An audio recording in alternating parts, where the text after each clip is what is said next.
welcome to Movies, Films, and Flicks. I am Mark Hoffmeyer, and joining me is a man who really wants to watch the Pale Man from Pan's Labyrinth play basketball. It's Norbert Morvan. It must be difficult to catch the ball with that eye in your hand. Yeah, imagine dribbling. It's just every time, ow, ow, ow. Oh, something in my eye. Oh, no, it's okay. Oh, something, ow, oh, ow, ow. Oh, Could it be a Manu Ginobili type character where it just has one eye, puts its left eye in, and just dribbles with its left up and down the court? Well, that creature doesn't have eyes in its head at all, right? They're only in the hand. You're right. So I think I think that the sport that he would excel at would be the beautiful game, football, as we call it over here in Asia. Oh yeah, you're right. Headers wouldn't be bad. You don't have to. You don't want to be a goalie. Blocking shots, that would be a problem. Hockey would be a nightmare because you got to wear the gloves. Oh, brother. Yeah, you're not going to see anything. You're not going to see anything, man. And then vulcanized rubber is way harder than a basketball. That will kill you. No bobsledding. I think you're right. It would have to be soccer. That's right, because then he just like in the movie, he could just put his hands up on his head at all times. He would have the world's most incredible abs, because everything is happening from the waist down. His core strength would be off the charts. Just he might get a bunch of hand balls because he always has his hands up. But I got to see this movie, Norbert. Wow. That is a disturbing. And then I believe Pan's Labyrinth is a children's movie, which just raises a whole other set of questions. Del Toro, he makes those fairy tales, that's for sure. Those dark fairy tales. Yeah, he's an odd human being. I would love to have a sandwich with him. I would love to talk to him about Shape of Water, because that's a movie where they rescue this aquatic god from this research facility. But in doing so, they kill an innocent guard, and they live right next to the water. And for some reason, she waits like a couple months so she wants to put it in a canal that has to fill up. But she could drive 100 yards up the road and just dump him in the water. So she keeps him locked in her bathroom and feeds it nothing but eggs. And then it eats this guy's cats, and they're like, oh, it's fine. I'd kill the thing I'd kill it. Listen, if I saved a creature from a government facility and was keeping it in my bathroom and it ate one of my cats, I would blow it up with C4. That's beef, man. 100%, Beef on sight. Yeah. Beef on sight. That's absolutely, I mean, here you are in this lab. Technically, all your needs are being met. Granted, you don't have the freedom of the open, deep blue sea, shall we say. But at the same time, your poop, it goes away immediately. And then, that's the question. You keep it in the tub. How do you get rid of the poop? Obviously, if this thing is eating eggs, that bathroom reeks before it even poops. You ever had a fish tank and just didn't clean it for a while? That thing stinks, bro. And that's just fish. Fish are the size, you could fit several fish in your hand. This thing is the size of a man in a tub. It's just pooping everywhere. And what? Ugh. And then they flood the bathroom. Yeah, it's like H.R. Giger's version of Splash. It's just a horrible thing. That's wonderful. You know what I mean? Wow. Instead of Tom Hanks finding a beautiful mermaid, it's this chick just finding the xenomorph. Like, so what are you doing? Oh, that's so romantic. No. And it won Best Picture. I love the production design. I really do. I think it looks good. I get the story that he's telling, because when he grew up, he said that men were monsters because he had to flee from Mexico, and there were times that there was kidnapping plots, and he always wanted the creature from the Black Lagoon to get the girl. So I think he always wanted that. He saw humans as the monsters, not the monsters. Yeah. But by doing that, you basically create a Stockholm syndrome where she kidnaps this creature and just feeds it eggs. No meat. No. The most dangerous game is man. Dun, dun, dun. Yeah. But yeah, I mean, how could that creature play? Do you think that creature could be good at basketball? The creature from the Shape of Water or the creature from the Black Lagoon? From the Shape of Water. No, who would win on a one-on-one game? Shape of Water or Black Lagoon? Okay, creature from the Black Lagoon, first of all, incredible design for the fact that it was a black and white movie, and frankly looked more real than the actors. Also, he's kind of jacked. You couldn't see the zipper on the costume. So, Shape of Water, gangly, lower body strength. What does he have? Has he got some legs or some flippers there? Well, that's a great. I think it has legs because it walks around and runs. Okay, I think Creature from the Black Lagoon is going to take it because the Creature from the Black Lagoon is not trying to actually fall in love with that chick. I think it was trying to kind of eat her or, shall we say, a Weinstein situation, and just leave it at that. So, yeah, I think the Creature from the Black Lagoon, being more of a sociopath, would get the win because sociopaths in basketball have historically done well. What's the guy named Barry? The father Barry, not the sons, because he was a jerk to those two boys. Oh, yeah. He's kind of a sociopath, and he's in the Hall of Fame, too. So sociopathy is definitely a key aspect to being a champion in sport, I believe. I was thinking that the Creature from the Black Lagoon would be a really great defensive lineman because of the swim move that could pull. Rim shot. So I got to tell you something funny. I used to play football in high school, and we had this guy that just did this stupid swim move every time. And it worked on me a couple times because you just never expect a swim move. But then by the third time, you could just chuck the guy. You're an offensive lineman. He's going to spin move, which means you have your entire rib showing. So just just whack the dude in the ribs and knock him on the ground. Exactly.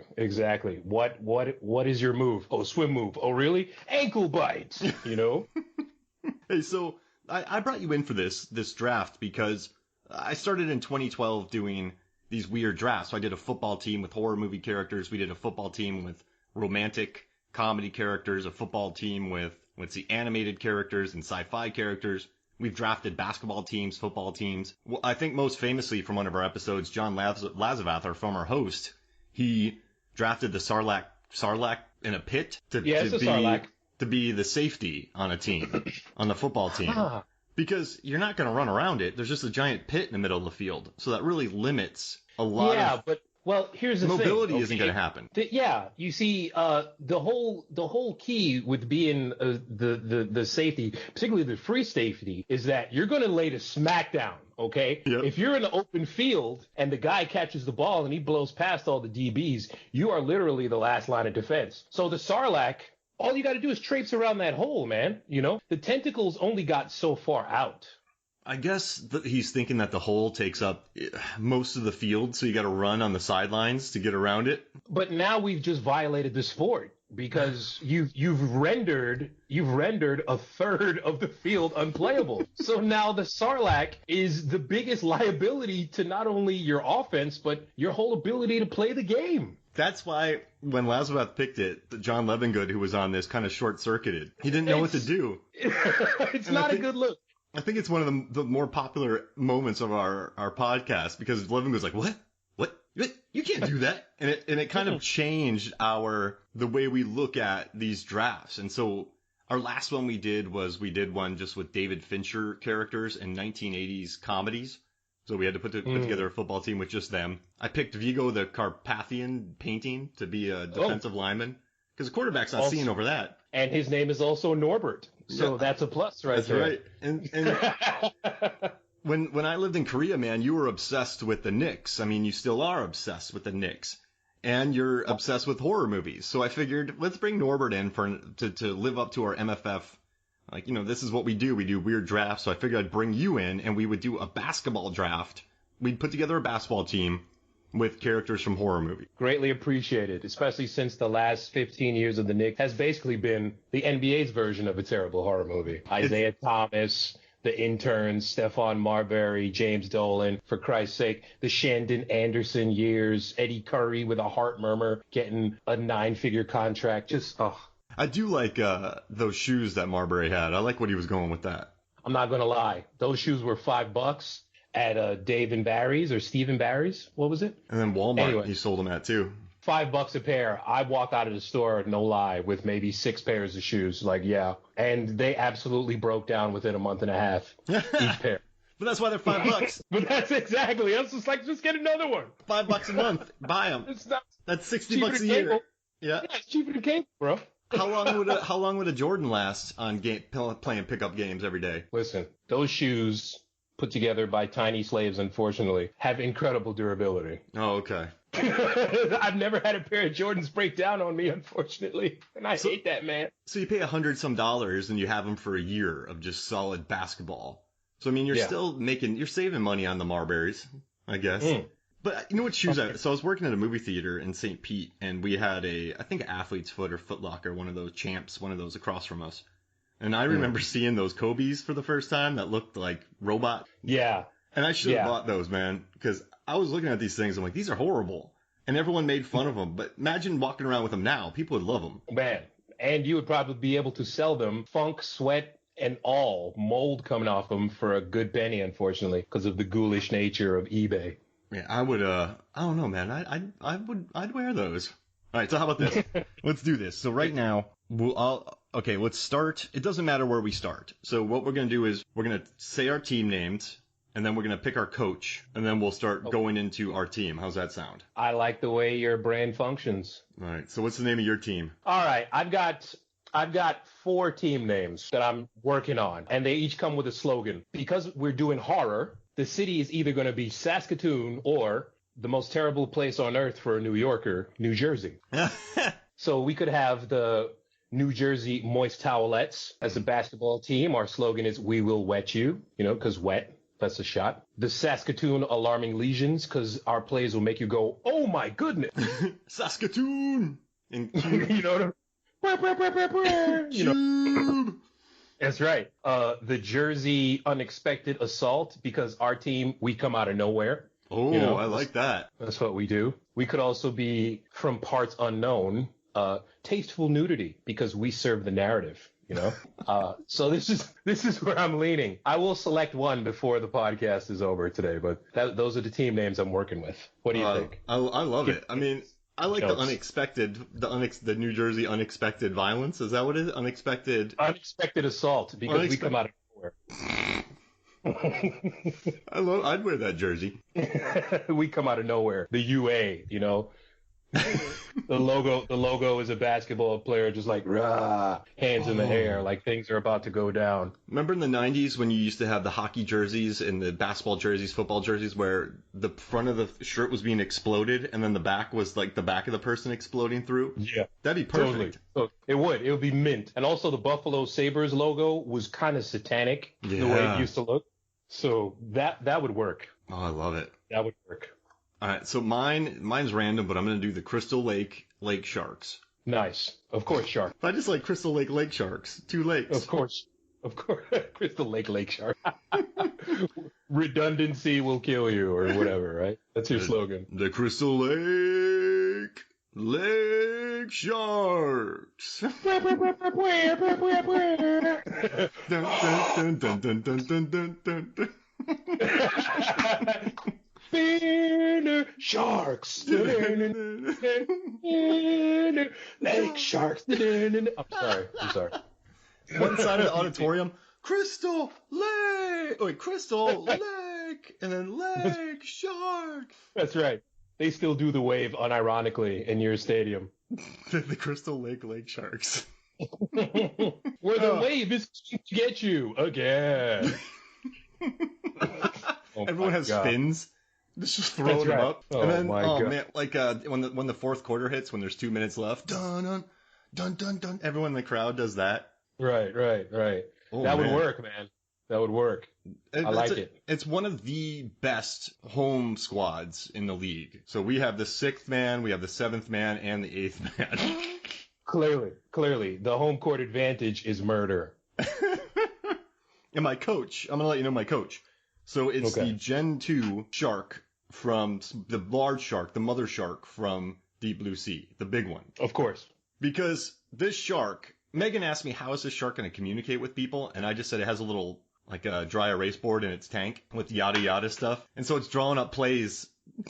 It's drawing up plays during, halftime, when they call breaks and everyone huddles around, everyone takes their seats, and the coach is like, okay, so what we're going to do here is we're going to hit the hole. The shark's drawing on the thing. It's in its little tank. It planned a full prison escape. Like, this thing could plan up some plays. It could also use the remora fish that are attached to it to diagram the plays in the water, So the shark nods his head at the remora fish, and then the remora fish diagram a perfect simulation of a pick and roll leading to a dive to the basket. Wow, that's the most beautiful thing I've ever heard.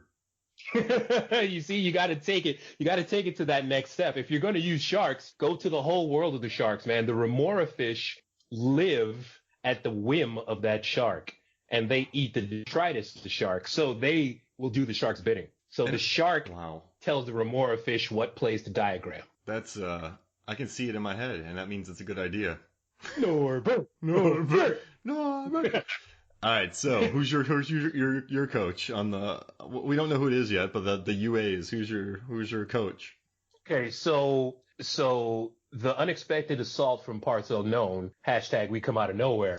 Our coach, I am leaning towards the guy who was the doctor of the girl in the ring, because clearly that dude knew that chick was off, but he just couldn't resist doing the experiments anyway, just to kind of see where it goes. Because clearly, okay, that little girl was murdering people with her eyes. Mm-hmm. She had the resting bee face, shall we say, except it was lethal. So clearly, even though in the movie, supposedly nobody died at that facility, I think that's crap. I'm pretty sure that, where's Steve the janitor? Oh, I don't know. He was cleaning out Samara's room the last time I saw him, and she's just standing there in front of the clock, moving back and forth, That's our 8th janitor this month. Exactly. The doctor literally says to her in one scene, "You don't want to hurt anyone." And she goes, "But I do, and I'm sorry. It won't stop." Now, any real nice doctor at that point would have been like, "Okay, Samara, just a second." Press the mute button. "Okay, so we're going to just put this girl on all the Thorazine and tie her up as tightly as possible. Put her in a deep, dark room." But he was just like, "Okay, Samara, so what happened on your 3rd birthday?" Yeah, I'm not going to change, guys. I'm going to keep murdering people. Yeah, I love it. Yeah, so clearly, in terms of people who are just evil as hell, that are very smart and could obviously diagram an out of bounds play with 3 seconds left on the clock to win the game. Yeah, I think he's got the ability. Super optimistic. You're not going to shake him. When you guys could have clinched the playoffs, but you lost and you have one game to get in, he's like, "We'll be fine. We'll be great. This is perfect. We got this." It's no problem. One day I was going to get a sandwich from the conference room, and I saw that Samara had defenestrated one of my assistants. And I asked her, how did she feel about that? And she said, "It won't stop." And I said, "Okay, Samara, here's a cookie." So yeah. I loved it. Yeah. So when we lose by 2 to the Knicks in the Eastern Conference Finals, we'll be back next year. Or they won't. Dun, dun, dun. Most of my staff will be back next year, I think. Have you seen my assistant? I sent Samara to talk to the coach of the Knicks, so we'll see what happens next year. Dun, dun, dun. Now, why are you hiring for towel boys every day? What's going on with this team here? Samara feeds on the tears of the innocent. It's okay, because there are plenty of towel boys around. It's just good data for research. I like this guy. Yeah. Totally morally bankrupt because he knows people are being murdered, but he's very optimistic. Yeah, because you got to get those results, man, no matter what. I'm looking forward to hearing your team. I want to see who he's working with to kind of keep them moral. Okay. All right. So. Okay, so let's. Want to start with centers? Okay. So at center, number 86. Number 86? Okay.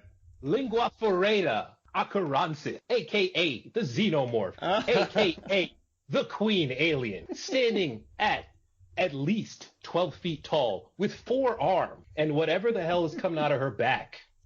No one is getting to the hole without, at minimum, losing an arm or 2. Everything.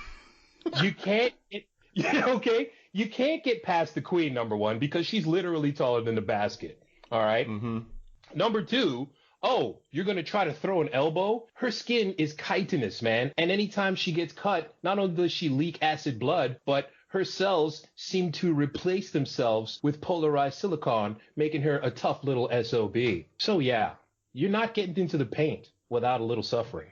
Now, do you think that there will be a lot of, 3-second calls from this queen alien? Does she stay immobile under the basket? Are you moving her out a little bit so you don't get those penalties called? Like, what's your plan with this queen alien to kind of prevent those? Well, because of the new NBA laws regarding the zone, defensive 3 seconds, it does exist. And the queen alien, we know that she's smart enough to negotiate the life of herself and Newt for her children, and then smart enough to even be like, psych, I'm going to unleash a face hugger on you anyway, and how to use an elevator. So I think she could get the concept of every 3 seconds you need to move. Got it. Yeah, you're right. Yeah. The mobility, we saw it run. I mean, and if we're using AVP too, just as a guide, I mean, that thing sprints through those whale carcasses like it's nothing. That thing's making moves, man. Yeah. On a fast break, it's getting up the court. Yeah. I have seen the fastest NBA players with 3 seconds left on the clock take it end to end and make a layup. I think the queen's legs being magnitudes of order longer than the fastest NBA player, I say she makes it from end to end 94-50 court in 1.5, 2 seconds. Okay, so I'm thinking this thing's a shot blocker. I know this is a deep reference, but like Andrei Kirilenko when his ankle wasn't exploded. Oh, yeah. AK-47. He was the god. Blocking shots, but he just flew around with such insanity that he always blew his ankle out. He was insane. I mean, you got 4 hands. You're not going to really get around it. I mean, you're not going to get to the basket. Now, what about goaltending? Again, the queen is taller than the basket, so goaltending is probably going to be a problem, especially because that crown thing coming out of the back of her head, that alone can just block all the shots. So, yeah, you're going to have to make sure that your team's three-point game or mid-range game is definitely in check. Number 86. I love it. All That's right. We have the queen alien, the xenomorph as the center for your team. I'm going to go with 100%. A random one here. I'm going to say number 45. Oh, what were you going to say? No, I said 100%. Go ahead. I agree with you. So number 45, center, standing at 200 feet tall. It's the Jotun, the large troll from the end of Troll Hunter. Now the queen versus the 200-foot troll. Woo, man. And we know that it had rabies at the end. This one doesn't have rabies, right? And it chased all the other trolls out of their hiding spots, which added a lot of trouble for the people of Norway. So this troll, it's not the most mobile, but if you watch how fast it moves, like he has to drive a car after it, speeding to keep up with the thing. They have to floor it to stay ahead of it. So this thing could clear the court in 2 steps. So I'm thinking, put it. You don't have to worry about 3 seconds because it can stand on either side of the half court line. Yeah, seriously. The biggest thing you could probably dribble between its feet, and I don't know how its lower back will handle itself by bending all the time. Yeah. Yeah, I think the biggest problem with the 200-foot troll hunter is that every NBA arena has a giant jumbotron in the center. So, let alone the jump ball, okay? This guy's at the center, boom, hits the jumbotron, kills hundreds of spectators. Yeah, that was a problem the first season. You know, you've been to Madison Square Garden before? He's going to push right into Rockefeller Center, for Christ's sake. So I took that into account, and we realized that does affect some of the fast breaks, and opposite teams have been smushed. He took out the Trailblazers once with just one step. But I think just having this troll there, he's ancient, he's smart, it's wise, it's sneaky because it's been hiding for so long before it got rabies. But I just think that thing standing in front of the basket will really make it hard for opposing teams. 100%, because they literally can't see the other end of the court. They wouldn't be able to see the other end of the court. Now, the problem being, when the troll meets the queen in the All-Star game, and he steps on her by accident, murdering her, not only is he going to have major third-degree acid burns, but the death of the queen will automatically call, through the pheromones released, will automatically call the rest of the hive. Oof. So now the arena is a bloodbath because it's full of hundreds of aliens and facehuggers because they got to make a new queen. How many people are in Madison Square Garden? What's the sellout? Madison Square Garden holds about 20K, about 19,700. So I would say maybe 1,000 would make it out of there during that attack. You hope. But then the troll falls over because his foot is severely burned. And now, boom, he crashes through. He ends up on 7th Avenue. Suddenly, now we don't have any more Models. The hot dog cart guy is gone. Holy crap. Now bridge and tunnel crowd can't get back to Long Island because you messed up the Long Island Railroad. Imagine that newspaper report. A 200-foot Jotun, or what's the name of this troll? Let's say, Sven Ogenfogen stepped on the Queen Alien, burnt its foot beyond belief, fell through it, and smushed 8 hot dog carts that were together meeting. You got to keep it simpler for New York tabloids. It would be like Joltin Jokin, you know, and you would see the picture of the thing falling over. Because that's the New York Post and the Daily News. They make just terrible puns, you know, or Queen-tastic, you know, you see her putting the pharyngeal jaws through the heads of a fan. This is exploding heads every now and again. Yes. Yeah. If you miss this half-court shot, you will be fed to the Queen Alien. Everything started off fine with the Knicks, and then number 86, the Queen, was distracted by a fan waving aside of one of her children, and she didn't like it, and she ran into the stands in a replay of the Malice in the Palace, and oh, there goes an arm! You go home with a Queen Alien, or you go home with a facehugger, you go home with a facehugger. Everyone goes home with a facehugger, yeah. So there's darkness in our hearts, yeah. Well, the problem is, it takes one tiny thing. You can't have people running into the stands on this.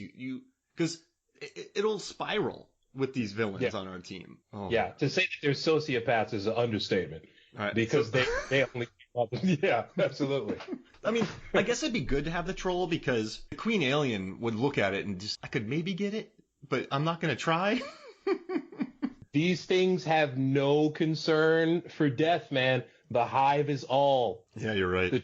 The hive is all. And because the hive is on the court, the ball is all, man. The Queen wins. I would love to be on a team with the Queen Alien because it just won't kill you. And you get little facehuggers walking around with towels and Gatorade bottles with their tails. You know, oh, thank you.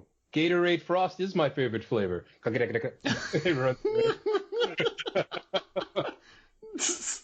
have little jerseys on? Number 86. Oh, I love it. Little Mets gloves, you know. Oh, I love it. And then I guess I could have little trolls with the Jotun since he's basically the god troll. So little trolls are running around handing out towels on my squad. I love it. Who's your forward? Okay. Power forward. All right. Number 27.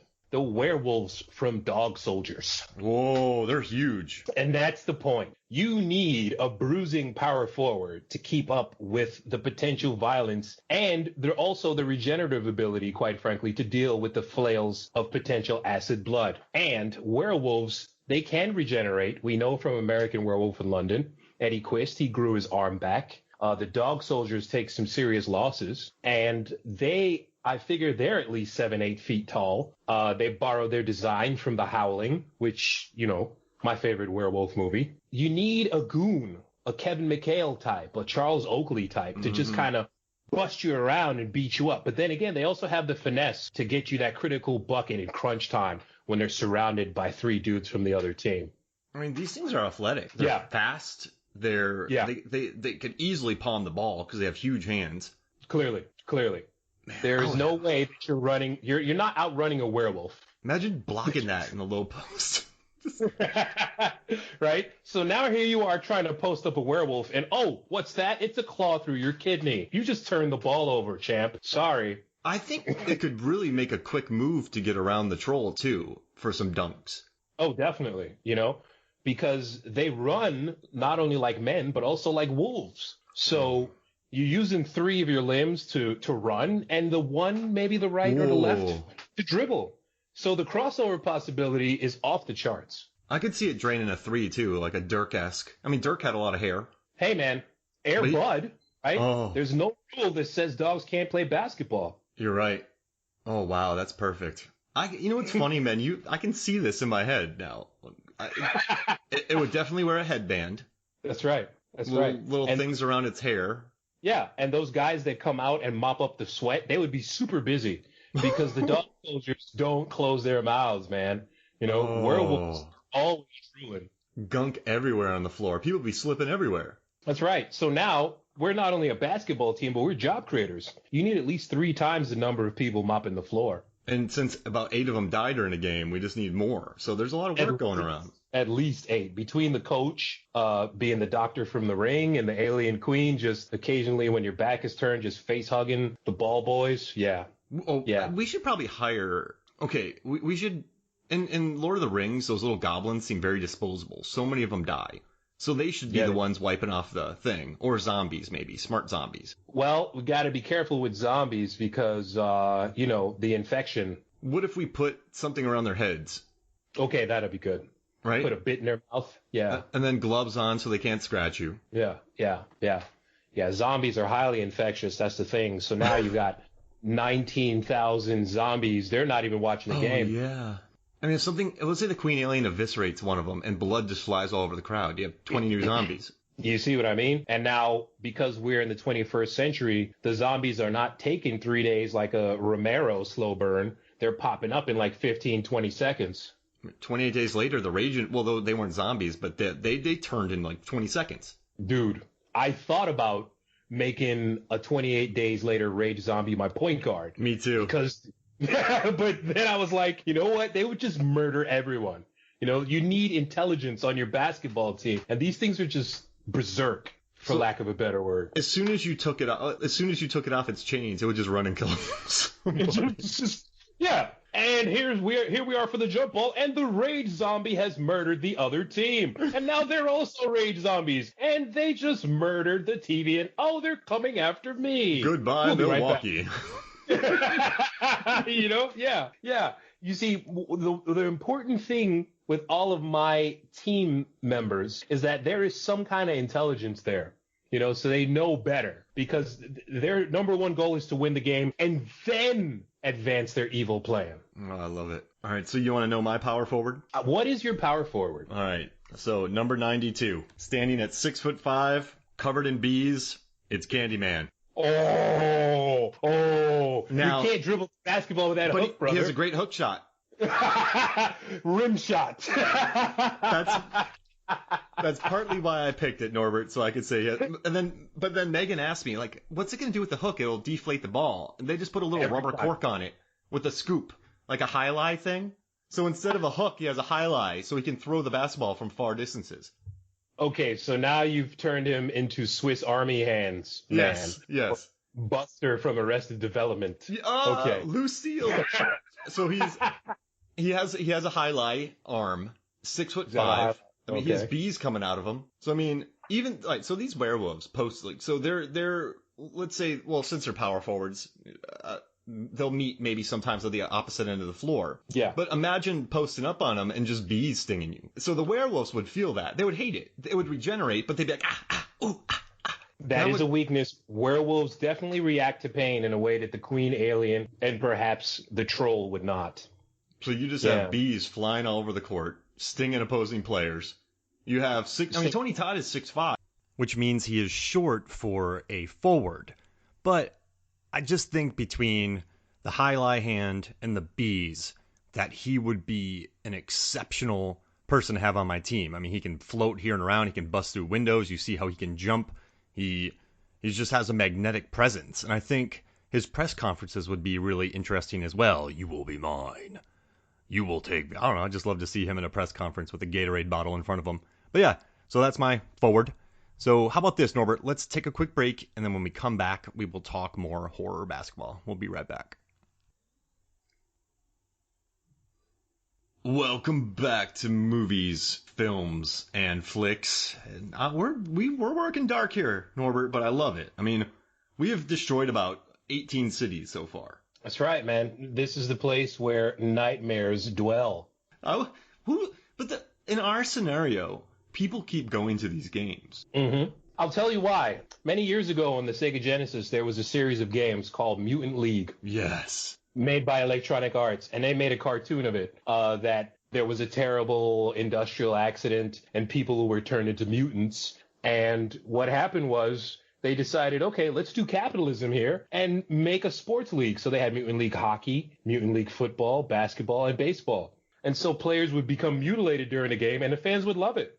And the number one star was Bones Jackson. Like Bo Jackson, but Bones Jackson? Exactly. Do you think in this... Oh, wow. Oh, sorry.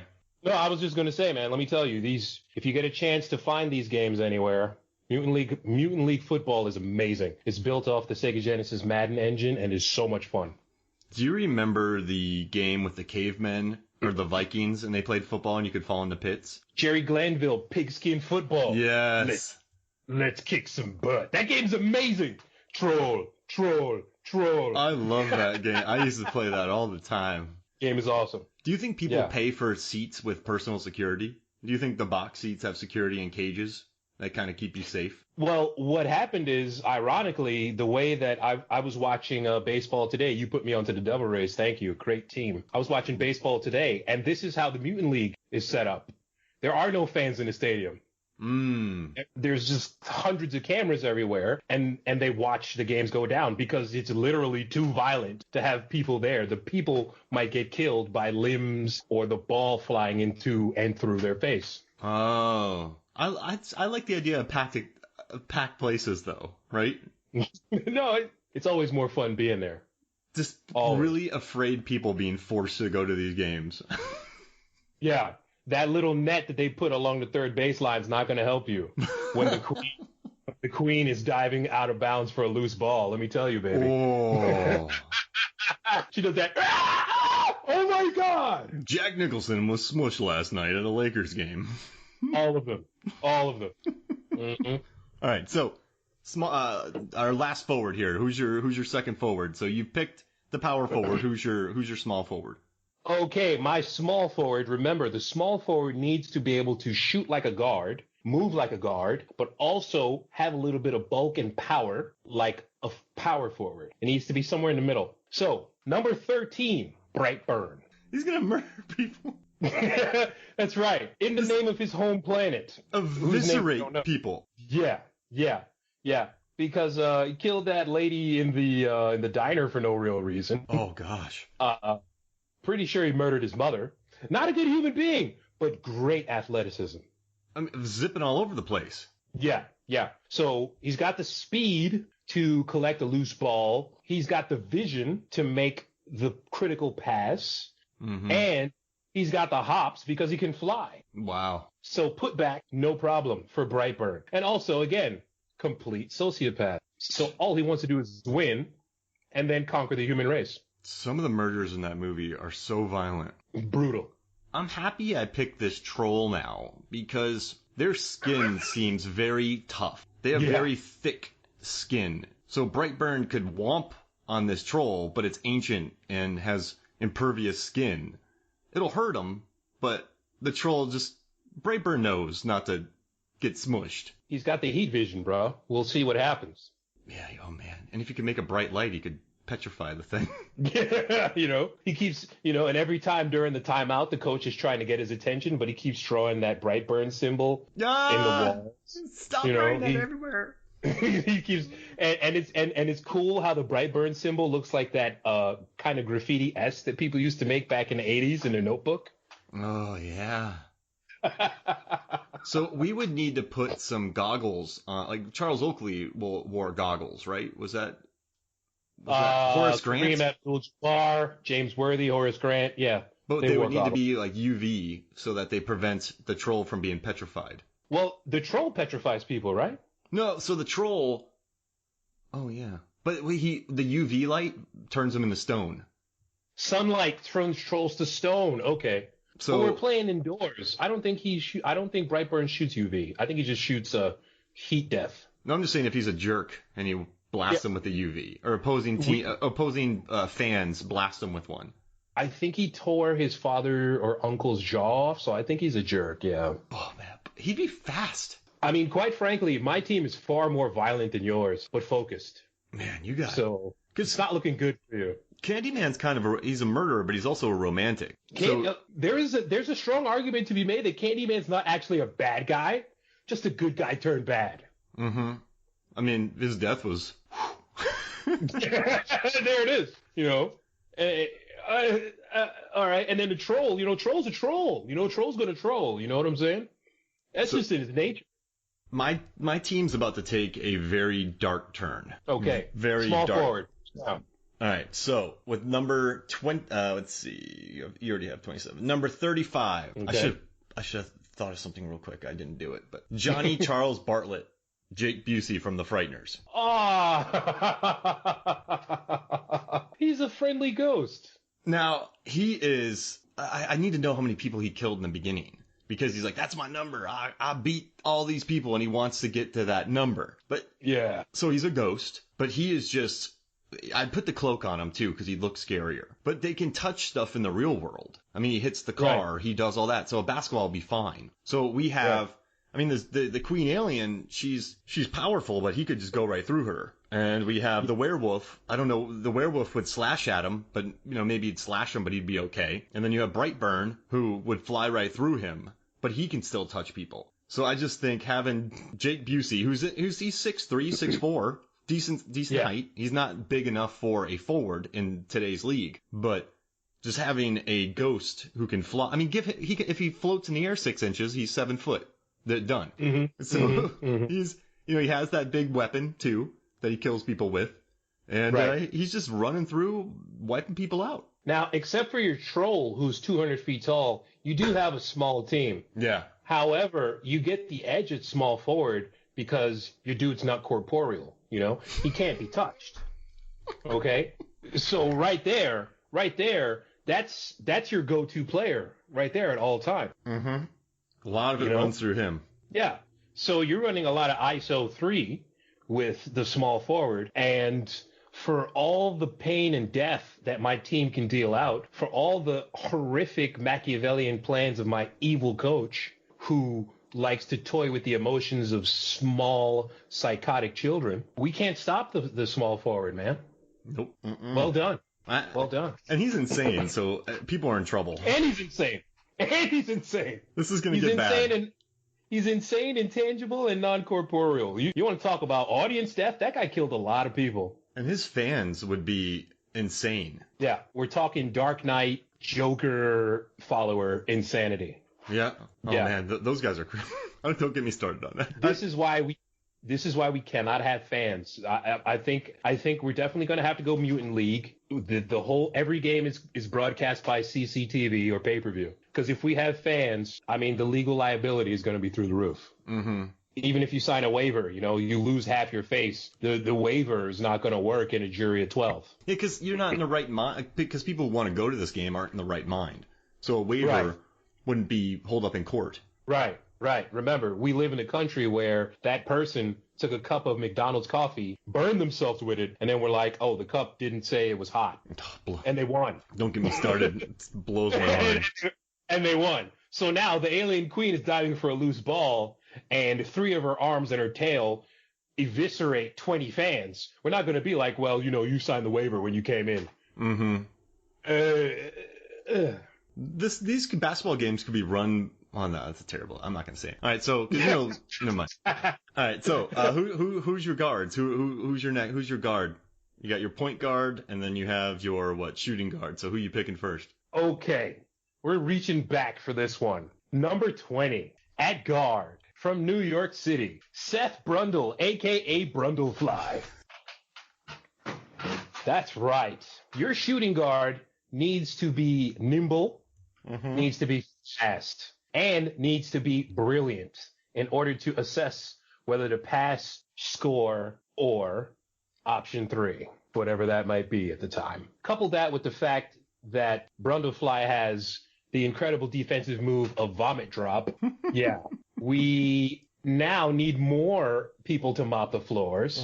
And on top of that, the vertical is incredible because this guy can not only jump 20, 30 feet in the air, he can stick to walls. Yep. And it's a fly. Brundlefly. Oh, it's just, gosh. Yeah, you're not getting that thing off your back, too. Like, let's say on defense, it's going to stick to you. No way. You want to talk about the glove, Gary Payton? Try to get past Brundlefly. It's going to make that noise and just head towards. Oh, Brundlefly with the steal, and he took his arm with him. Incredible. I would be so frightened to be pulling up on the guard, on the Brundlefly, dribbling up the court. Oh, man. Brundlefly's on the fast break. Oh, wait, it looks like he's mutating again. An arm just came out of his shoulder. What's his free throw average? Depends. Is it Is the ball free of vomit drop? Does he have the ability to shoot from wherever he wants as long as he's behind the free throw line? In other words, he might be distracted because he's eating those donuts again. Yeah. Okay. He would juice on the ball irregardless. Yeah. So it's a juicy ball. It's wet. And he's focused though. It's wet. So the you only have a focused Brundle fly with a juicy ball. What's the three throw average? Well, because we know that he can stick to any surface, I think that might negate the vomit drop. And if any acid from the queen gets on the ball, forget about it. Ball's over. Dog soldier saliva, that might irritate him a bit, but then he would probably just vomit on a dog soldier. And ghost juice? Well, he said that he was never really an athletic guy, but he's excellent at fingering piano. Yeah. So let's see. Shaq's a Hall of Famer. He shot like 60%. I'm going to say 65. Oh, yeah. That's not bad. You're going to want to follow him, though, coming in. You got to. You got to be careful. I would just hack everybody before they got up to the thing, so I didn't have to deal with the queen alien. This is the problem. Once the ball is fed to the queen alien at the post, you have to hope that your troll is ready. But then again, your troll is always hunched over trying to get in the game. And 200-foot trolls are not fast. No. This is going to be the problem. I say your troll fouls out due to a lot of charges, quite frankly. There's going to be a lot of offensive fouls because his hand is too big to dribble the ball, first of all, so he's going to destroy the ball. Mm-hmm. I gave myself a lot of problems with this troll. The queen is just going to slash at his Achilles tendon, and now your troll can't walk, and he's out for the season. Okay, and then Brundlefly is going to vomit drop on him as soon as he falls down. I think the troll would wear some I think it would wear some queen alien proof sneakers made by Elon Musk. Or the Marberries? Yeah. Because they're I need 7,000 Marberries put into one shoe. Oh man, I love it. So you got the Brundlefly. All right, so my shooting guard is Ginger Fitzgerald from Ginger Snaps. Because, so Teen Wolf, right? You had a werewolf basketball player. So I wanted to have one of those, but I didn't want to go with Teen Wolf. I loved your pick, by the way. But I also wanted to mess, so Ginger from Ginger Snaps. It's okay. Have you seen Ginger Snaps? I am not familiar with Ginger Snaps. Break it down. It's a Canadian werewolf film. And so it's about these two sisters who come down with the, lycanthropy. Lycanthropy, that's it. And lycanthropy. She's just, they learn to embrace themselves and blah, blah, blah, blah, blah, but they can be werewolves. So I needed a werewolf. I wanted to mix it up a little bit. I wanted to get some different faces on the team. So I figured Ginger in werewolf form as the shooting guard. Okay. I'm reading about this right now. Because she's about 5'9", maybe 5'10", smaller, Nate Robinson-esque. But, I mean, a werewolf would just be fat, and she's fast, and they can jump. I mean, they got ups. 100%. So I just think having Ginger Fitzgerald, the werewolf, on my team would be good. And I had, you got to make a callback to Teen Wolf. So you have it, I have it, but I just kind of went with a fun little Canadian werewolf film. There's a lot of mention of weird sex in this movie. So it seems like Ginger might be a little bit frisky with the dog soldier, if you know what I mean. So that could be another technical foul for, shall we say, wardrobe malfunction. The game might have to be interrupted a few times. It's not baseball. There is a time on the clock, so... I'm thinking she's going to be a werewolf, though, so I guess we can prevent that. Well, we'll just put a jersey on. Put a jersey on her, yeah. Yeah. I mean, it works. Yeah. I mean, it works in the WNBA. You don't really have too many of those. That's right. That's right. I think what we would have to do is get one of those collars that, when you get a certain distance from something, gives you a shock. So anytime they get too close to each other, and they'll back off. I think that'll work. Yeah, I mean, I just think I want to have a werewolf point guard because of Michael J. Fox from Teen Wolf. He also plays basketball in the Frighteners too. This is a point guard or a shooting guard? Oh, shooting guard. My apologies. Oh, so okay. No worries. Yeah, this werewolf is not calling the shots. Okay. Yeah, it's just more of a speed, get up the court. It's not the one planning everything out on the way up. I agree with you, man. I was thinking of putting American Werewolf in London at my two guard. American Werewolf in London, it was not a thinker. No. Not a thinker. Once he turned into that dog, the only thing that kind of made him hesitate was when the British nurse, a.k.a. Jenny Allgutter, David, it's me. He kind of paused for a minute before he was about to tear her throat out. Mm-hmm. Like, that movie did not end well. No. So, yeah. And, you got to promote Ginger Snaps. It's a popular cult classic, so I figured I'd add that. I'm going to get on it. Thank you for that. It seems good. I just read about it. Looks it's good. really popular, man. Cult classic. People dig it. I'm into it. Thank you. You're welcome. Maya. Yeah. All right, who's your point guard? Okay. And then finally, the point guard, right? When we consider the point guard has to be fast, but also visually acute, smart, able to analyze, do things quickly, able to make plans, able to make moves. And 21st century point guard has to be big. You know, Ben Simmons is 6'10", for Christ's sake, and he's a point guard. Yeah, it's ridiculous. Yeah, the new NBA is now just creative players in real life. Kristaps Porzingis is 7'3". I saw the guy do a crossover spin move when he was on the Knicks into a dunk. It was the craziest thing I've ever seen. And then, of course, the Knicks traded him because that's the real nightmare in life. He's now on Dallas, averaging like 20 and 9, shooting 40% from the three-point line. He's 7'3". Anyway, I'm sorry. That's my Knicks nightmare. Anyway. And he's got that one guy with him too. I forget his name. Luka Doncic, 6'7". 6'7", Magic Johnson. Just absurd. Step back three.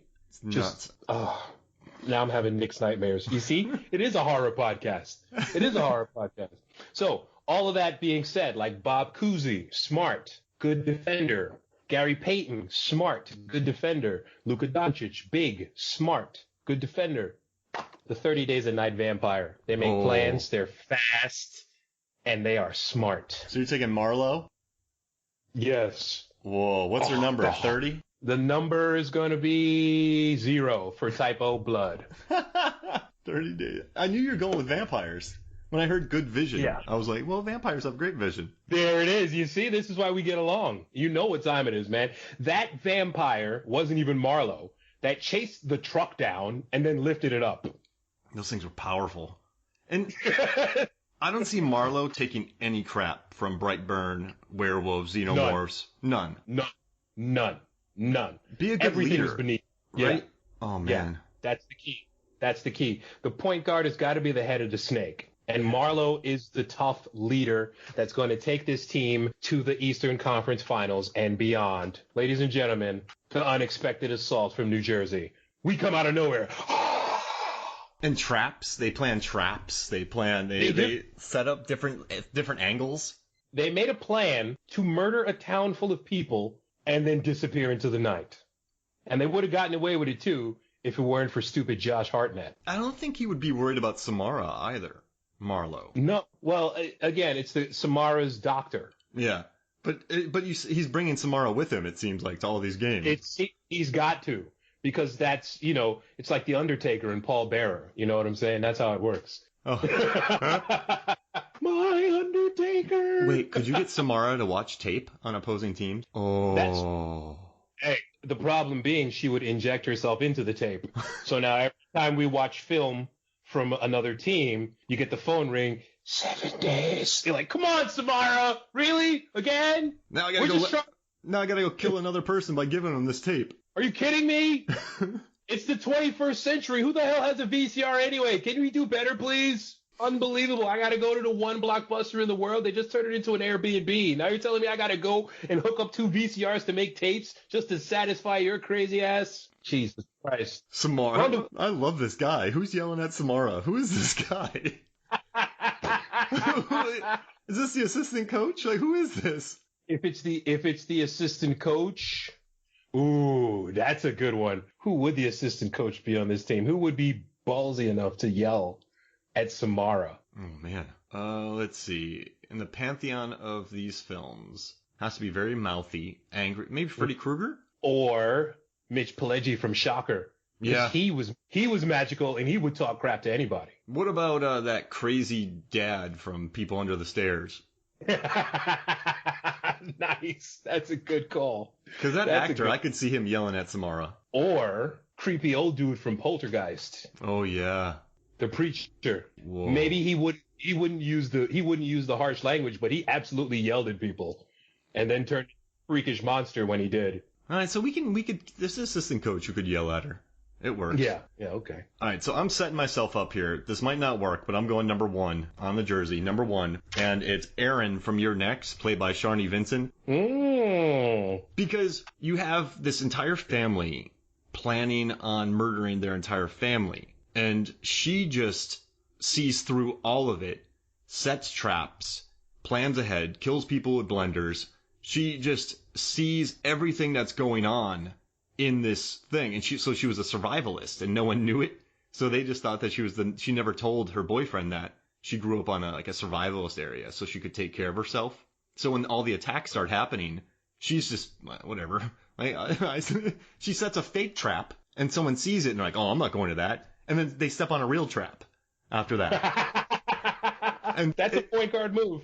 And so her vision of the situation and the way that she survived, and she figured it out. She figured out who was bad, who was good. She just steamrolled. It's a movie where you feel bad for the killers towards the end because she is just lighting them all up. And she gets stabbed in the leg, she gets hurt, and she just keeps killing people. So it doesn't matter. So she's a human, but she's on this team still. But I just think if you're a human and you're unexpected, you don't see it, and you can see everything, that's a really good point guard. So I think Erin could run the floor. I think she could have a good plan. I could see, the Candyman would respect her. I don't think the Candyman, he wouldn't even try to be like, you're the one. He's like, I like you. Like, he wouldn't. Yeah. That's their teammates. Like, they're a team. Yeah. I think the Jotun would, like, she's cool. Bartlett would, I think Bartlett would respect her. Be like, man, I like you. I'm crazy, but I like you. So, and then I think her and Ginger would work well together running up the floor. You got the werewolf and her kind of protecting her. You got a werewolf getting your back.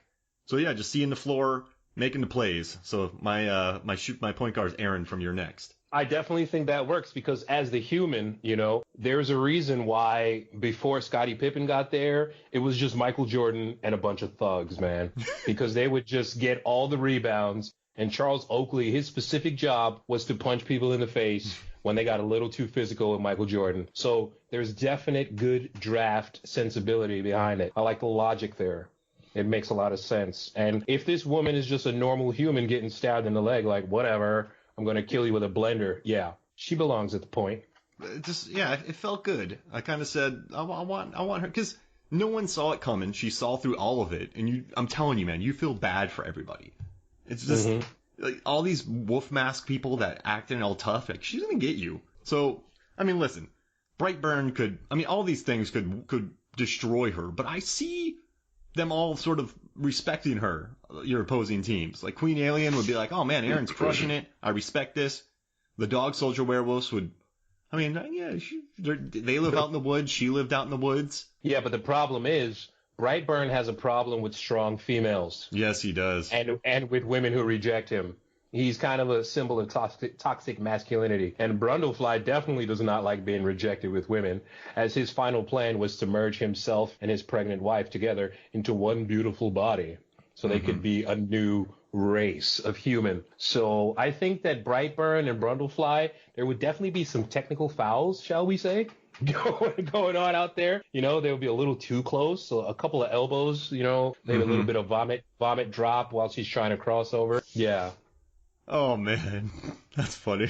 And also, Shirley Vincent was in a Step Up movie too, so she could pull some spin moves out too while going up the court. She can boogie. Yeah, she can boogie. She's got a little backflip in her. And was a surfer, so in a movie, so that's good balance. Okay, so she's definitely got some abs. So I think you'd have to have. So I don't think Candyman would be my goon on my team. It would be Johnny Bartlett. Yeah, definitely. I think opposing teams, knowing that you have a ghost that is a murderer, that is the enforcer. So if anybody messes with Erin, they're gonna catch it, man. Again, he's intangible. You cannot stop him. There are no Ghostbusters in our universe, and even the Frighteners weren't good at doing frightening. Yeah, like they were a hoax. The whole thing. Hey, can I tell you a couple of the people that I have on my bench? Okay, give me the bench. Okay. So I have Simon from Session 9. Oh, no! Because Simon from Session 9 just preys on the weak.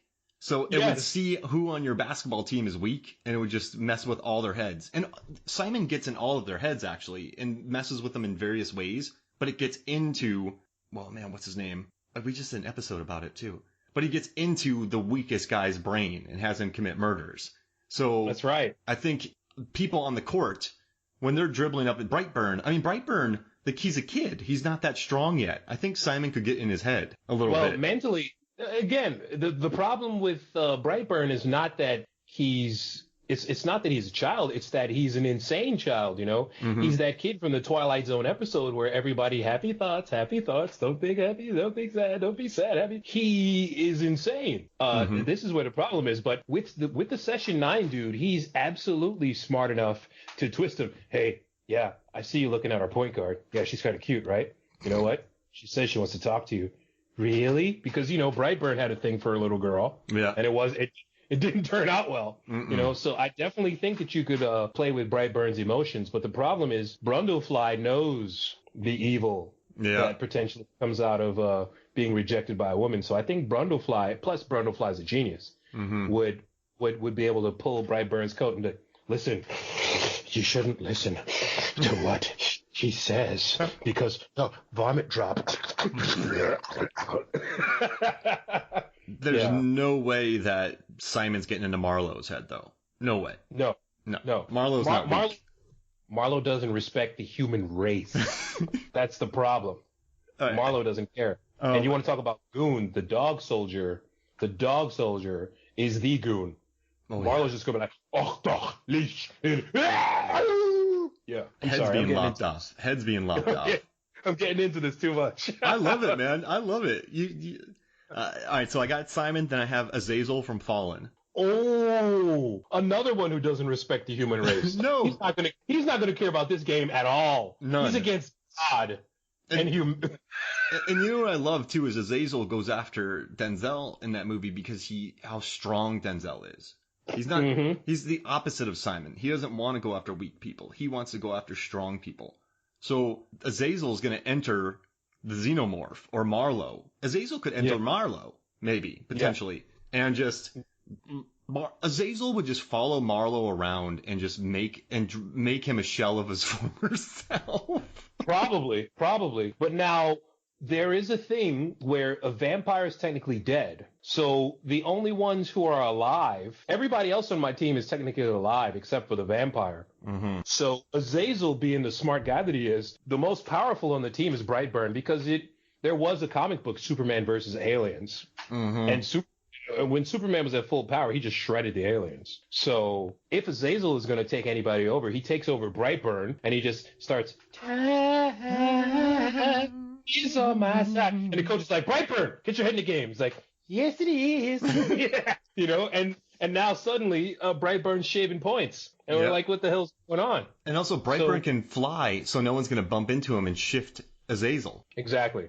You don't have to dribble the ball if you're in the air. And what's amazing is Azazel can still be on the bench because no one would see him, and in Brightburn. So I have 6 players technically. That's right. There you go. Very good. And anybody else on your bench? I have the Blob as a backup center.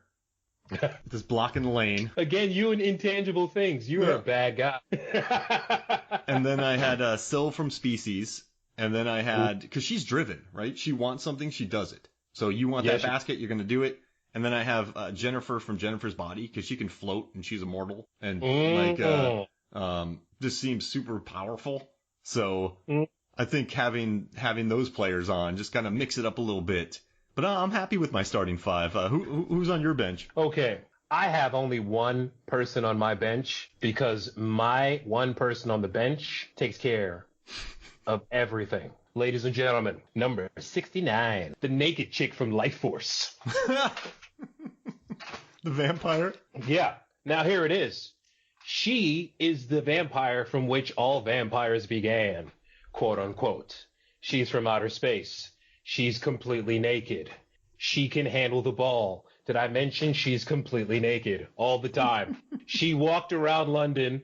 Plenty of times she had a chance to put on clothes. She refused to. So this is going to be a distraction to at least some people on your team. Definitely the creepy murder ghost. Because even though he's intangible, he's still a manly man. And so there's no way he's going to focus on the team. Also, number 2, oh, by the way, she turns people into vampires. So anyone who's human on your team, unfortunately, your point guard and your shooting guard, she does the life suck from them. Boom. Now they're on our team. Your team is done. Your point guard is gone. Your shooting guard is gone. So now you have a werewolf vampire. That's right.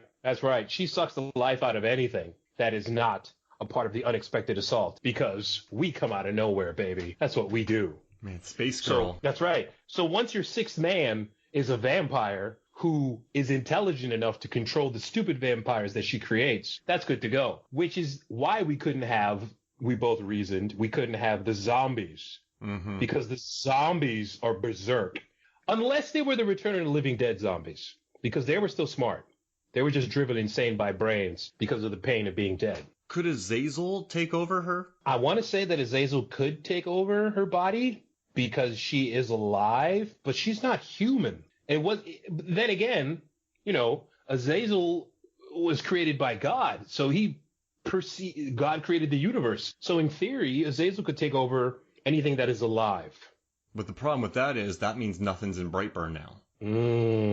So Simon would have to be... Well, I could shift Simon over to Brightburn. You could potentially. I have 7 players. Azazel that's the thing, you see? Azazel is one at a time. Yeah. Okay? This chick, the naked chick from Life Force, a.k.a. Be with me, Carlson, and just makes out with everybody. She's very distracting. Did I mention she's naked all the time? Good old Space Girl. Toby Hooper. That movie was insane, and that girl was naked all the time, even on TV. And I was like 10. Like, what is happening in this movie? It's awesome. I can't believe that this made the theaters. And 85, too. The 80s weren't the most... you can think about it in the 70s, right? With all the Grindhouse and late 60s, and, you have the Crazies, and you have Death Race 2000 and Corman. But in 85, this was a very non-85 movie. People in the 70s were trying to make shocking movies, kind of gore, and there would be some nudity. This girl was just naked all the time, and I don't know why. It was uncalled for. And her name was just Space Girl. Mm-hmm. Yeah. She didn't even bother, let alone clothes. She didn't even bother to have a name. She was just like, whatever, I'm naked. Oh, by the way, I've turned London into zombies. All of them. And that's what she's going to do to your team. That's one of those movies you can never recommend. Hey, you should watch Life Force. It's a guilty pleasure. 100%. You get everyone together. Hey, guys, let's watch Life Force. No. Because you're going to be uncomfortable because this girl's just naked all the time. So it's a movie that you either like, you watch it alone, or you watch it with that special someone. So you can be like, okay, you want to know why I'm weird? Because this is my favorite movie. And then you just press play and just watch her slowly move out of the house and never talk to you again. Someone calls it one of the most messily dazzling science fiction epics. I love this movie, and I don't know why. Sir Patrick Stewart is in this movie. Yeah, I love it. Why? Man, do I focus Azazel on? This is tough. Yeah, what's your defensive move against someone who is not only always naked, but as soon as she touches your other players, she just drains their life and turns them into a vampire? Well, I don't think the Jotun's too worried about it, and Johnny Bartlett's already dead. He's already dead, yeah. So Candyman is too. Oh, mm-hmm. Candyman would be bad with this. You're mine. And she would be like, be with me, Candyman, and just make out. Oh, hey. And now the game's just stopped because now things are happening. This is... I'd have to get the Jotun and Bartlett. I'd have to switch Bartlett to defending her. It would get weird. It would get weird. It would get weird. Man, that's tough. Or the Blob. Well, yeah, the Blob has no feelings. So the Blob is a massive space bacteria. On my bench is the Blob, right? And then on your bench is Space Girl. So I would have the Blob just spread out around my team to prevent it. Does that make sense? It does make sense because the Blob, while the alien queen has acid for blood, the Blob just dissolves everything. Mm-hmm. The Blob dissolves flesh of all kinds. And if Space Girl tried to drain the Blob, she would melt. Yeah, it's not possible. Space Girl can't drain the Blob. And the Blob's like, I don't care about your lack of clothes. I'm the Blob. The Blob doesn't think. Yeah, exactly. The Blob has no thought other than devour and grow large. So we'll teach it a few rudimentary tricks, and then the Blob's just got to watch out. So whenever Life Force is on, the Blob is on, just blocking. But this is where you backfire, okay? Because your coach, who's your coach again? Oh, the shark from Deep Blue Sea. The main shark. So the shark from Deep Blue Sea is in the tank, doing semaphore and drawing on the waterboard. The Blob has not only no eyes, but no brain. No central nervous system. You think the Blob's paying attention? No. The Blob has devoured your 200-foot center, bro, and used it to create its mass. At the end of your practice, the only thing left is the blob, because all of your players have been absorbed by the blob, because the blob has no feeling. I guess in my brain, I'm thinking the blob has a root of, like, the blob gets it. Not a lot, but it has a giant headband, and it just knows, the blob just knows enough. Okay, I'm on this team, I'm not going to kill them.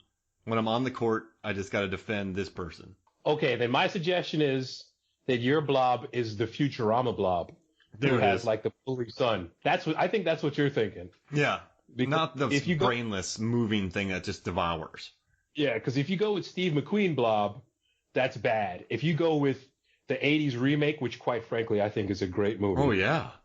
Great if you remake. go with that blob, it's even worse. Mm-hmm. Because that one was brutal. That one ate people in love, small children, dogs, the homeless. That one didn't care about anything. So yeah, I like it. I think that's good. What do you think? It's the Futurama blob that can at least pull some thoughts together. I'll allow it. That's not horror, but it's obviously an homage to the blob. Sure, I'll allow it. Because the blob as you define it has no intelligence. Mm-hmm. Now granted, this is a ridiculous exercise as it is, and there's no way that the alien queen is going to do a crossover into a step back 3. But in this world it does, right? In this world In this world it does, because my 6 players have some form of rudimentary intelligence. The blob is a large bacteria. I mean, the blob DGAF, my friend, about the basketball. Maybe I could get Syl from Species to guard the alien coming down. Well, now we're in a dark place, because, Syl from Species is definitely going to recognize some things in the Queen. Yeah. I mean, Syl, Species is basically the 90s life force of the age. That's the next thing I was going to say. Like, Syl from Species is going to run into the Space Girl. Space Girl's going to be like, be with me, Syl from Species. And Syl's going to be like, okay. And now again, the game has been interrupted because of, the beast with 2 backs, shall we say. This is going to be a game. I can't wait to watch it. Yeah. Well, thank you for joining me on this one, man. On that note. Yeah. All right. If my team loses, I'm fine with it. Final score, Norbert. You get to pick the final score of this game. Played like a real game. All 4 quarters. Real game. Okay. Your intangible ghost monster has a very good chance of being the leading scorer because no one can stop him. No one can stop him. On the other hand, your team probably scores not a lot of points because every time the center gets involved, he's either out of bounds or half court because he's 200 feet tall. He can't stand on one side of the court because the court is 94 by 50. And he's 200 feet tall. That means that he is too big for the court. So you guys keep turning the ball over and my team wins. Nice. I think the lead, Brightburn's pulling in 45 points a game. Easy. Off of sheer violence and teen angst, I'm sure, yeah. And it would get more, but Brightburn he's a kid, so he starts doodling. It would have more. Yeah, he keeps drawing that weird S from the 80s. He destroys the ball. He's distracted by the naked chick from Life Force sitting on the bench because he's got, toxic masculinity issues. Yeah. And the vampire from 30 Days a Night suffers no fools. So anytime Brundlefly does acid drop too many times on the ball, Marlowe just backhands him into the stands.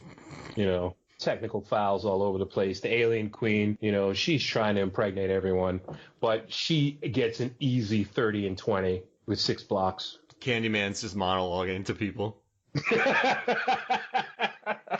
Oh my God, this is insane.